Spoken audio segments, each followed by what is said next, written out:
RCB অসাধারণ comeback করেছে আজকের ম্যাচে।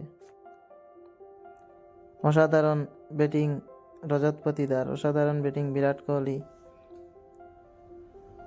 প্লেয়ার অফ দ্য ম্যাচ হয় রজত পাতিদার আজকের ম্যাচে। মাত্র 20 বল খেলে 50 রান করে। তার সাথে বিরাট কোহলি 43 বল খেলে 51 রান করে আউট হয়ে যায়। অসাধারণ, সত্যি অসাধারণ। আজকে সানরাইজার্স হায়দ্রাবাদ এবং রয়্যাল চ্যালেঞ্জার্স বেঙ্গালুরুর মধ্যে খেলা হয়। সেই ম্যাচে রয়্যাল চ্যালেঞ্জার্স বেঙ্গালুরু 35 রানে জয়লাভ করে।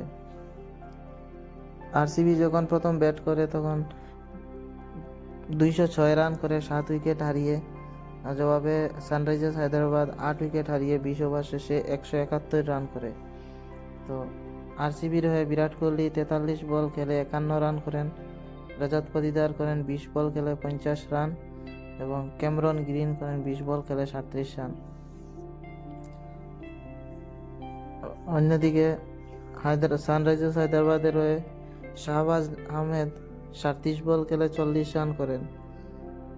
অভিষেক শর্মা 13 বল খেলে 31 রান করেন। আজকে অবশ্য ট্রেভিস হেড, অভিষেক শর্মা এবং হেনরি ক্লাসেন সবই ব্যর্থ হয়েছেন। অ্যাডাম ম্যাকক্রামও ব্যর্থ, কেউ রান করতে পারেননি।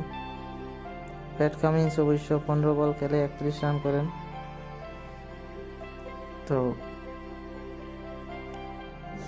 হায়দ্রাবাদের বোলিংয়ের কথা যদি বলি, জয়দেব উনাদকর 30 রান দিয়ে 3 উইকেট নেন। তার সাথে টি নটরাজন 39 রান দিয়ে 2 উইকেট এবং মায়াঙ্ক মার্কান্ডে 42 রান দিয়ে 1 উইকেট নেন। অন্যদিকে আরসিবির বোলিংয়ে ক্যামেরন গ্রিন 12 রান দিয়ে 2 উইকেট নেন এবং করণ শর্মা 29 রান দিয়ে 2 উইকেট, স্বপ্নিল সিং 40 রান দিয়ে 2 উইকেট নেন। সবশেষে আরসিবি 35 রানে জয়লাভ করে। অসাধারণ জয়। বর্তমানে 9 ম্যাচ খেলে 2 ম্যাচে জয়লাভ করে এবং 7 ম্যাচ পরাজয়। বর্তমানে 4 পয়েন্ট আছে।